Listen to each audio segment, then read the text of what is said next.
ഈശോമിശിഹായ്ക്ക് സ്തുതിയായിരിക്കട്ടെ. ഇന്ന് ഒക്ടോബർ 23. ഞാൻ ഏഞ്ചൽ സോഫിയ. ദൈവമാതാവായ പരിശുദ്ധ മറിയം എന്ന പ്രോഗ്രാമിലേക്ക് ഏവർക്കും സ്വാഗതം. വല്ലാർപാടത്തമ്മ അത്ഭുതം.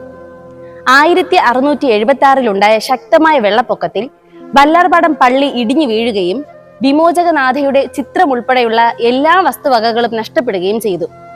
രൂപം തിരിച്ചു കിട്ടുന്നതിന് വേണ്ടി ഇടവക അംഗങ്ങൾ പ്രാർത്ഥിച്ചുകൊണ്ടിരുന്ന അക്കാലത്ത് കൊച്ചി രാജ്യത്തിന്റെ പ്രധാനമന്ത്രിയായിരുന്ന പാലിയത്തച്ഛൻ ഒരു ദിവസം തൃപ്പൂണിത്തുറ കൊട്ടാരത്തിൽ നിന്ന് കായലിലൂടെ വൈപ്പിൻകരയുടെ കിഴക്ക് വശത്തുകൂടെ ചേന്നമംഗലത്തേക്ക് പോവുകയായിരുന്നു.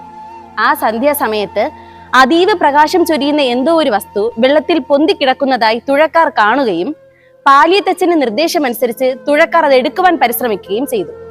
പക്ഷേ തുഴക്കാർ എത്ര ശ്രമിച്ചിട്ടും അവർക്കത് എടുക്കുവാൻ സാധിച്ചില്ല.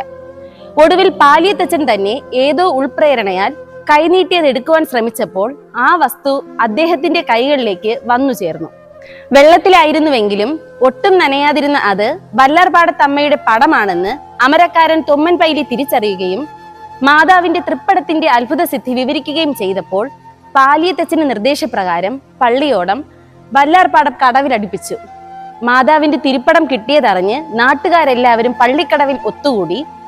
വെള്ളപ്പൊക്കത്തിൽ ഒലിച്ചുപോയ പള്ളിക്ക് പകരമായി പുതിയ ഒരു പള്ളി ആവശ്യമാണെന്ന് നാടിന്റെ ഉടമസ്ഥനും തങ്ങളുടെ മന്ത്രിയുമായ പാലിയത്തച്ഛൻ മനസ്സിലാക്കുകയും തന്റെ സ്ഥലത്ത് പള്ളി ഉടനെ പണിയുവാൻ അനുവാദം കൊടുക്കുകയും ചെയ്തു.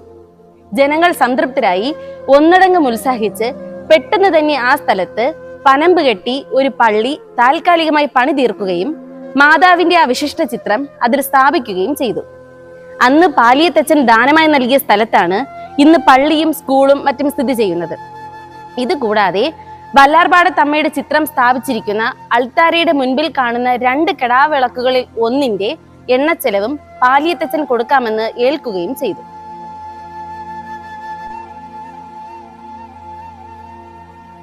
ദൈവമാതാവായ പരിശുദ്ധ മറിയത്തിന്റെ മറ്റൊരു എപ്പിസോഡിൽ കാണാം. നന്ദി, നമസ്കാരം.